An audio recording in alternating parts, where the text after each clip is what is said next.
When installing your new Brother toner, you may find your printer displays one of the following error messages.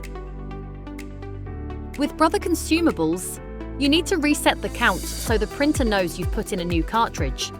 It doesn't detect this automatically. In this video, we'll cover how to fix this for your machine. With your cartridge installed, start by switching on your machine. Then, open the cover where you access the cartridges. With the cover open, press the Secure and the Cancel button at the same time. This will bring up the Reset menu. Press the down arrow to scroll through and find the toner you wish to reset. The first part refers to the color, TNR for toner, and the last part is the capacity, STD is standard, and HC is high capacity. Press OK and the up arrow to reset.